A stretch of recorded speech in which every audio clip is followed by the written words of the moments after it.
नमस्कार. जय तुम्ही भीम. इथं आपलं नाव आणि तुम्ही कुठून आलेत ते सांगू शकता? माझं नाव आहे रंगनाथ भालेराव.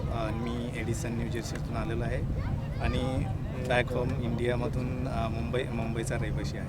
अच्छा. आज जी ही निषेध सभा आज आयोजित झाली आहे, तर मग तुमचं काय मत आहे? तुमचे काय विचार आहेत प्रशासनाकडून? तुमचं काय मागण्या आहेत? तुम्हाला काय वाटतं? संविधानात ज्या वेगवेगळ्या प्रकारच्या नियम किंवा तरतुदी करून ठेवलेल्या आहेत, त्याची अंमलबजावणी ही वेगवेगळ्या सरकारांनी, केंद्र सरकार असो वा अथवा राज्य सरकार असो, त्यांनी काटेकोरपणे पालन करण्याची आवश्यकता आहे.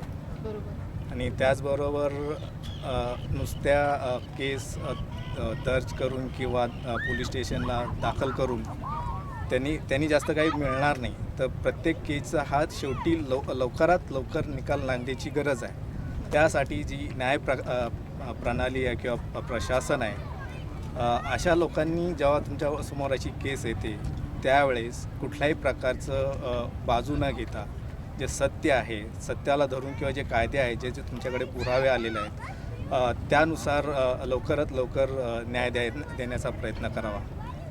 तुमचा हा म्हणजे न्यायासाठी लढा आहे असं म्हणू शकता आपण? हो, हे सगळं काही न्यायासाठी आहे. कारण जर लोकांना जर जरब नाही बसली, तुम्ही जे अन्याय अत्याचार लोकांवर करतात, जोपर्यंत कायद्याचा तुम्हाला असा कुठल्याही प्रकारचा धाक राहणार नाही किंवा आज केस झाली आणि मला 50 वर्षानंतर न्याय मिळतो, माझं कुणीच काही करू शकत नाही, तर ह्या गोष्टी जर टाळायच्या असल्या तर लवकरात कमीत कमी वेळेत हा न्याय मिळाला पाहिजे.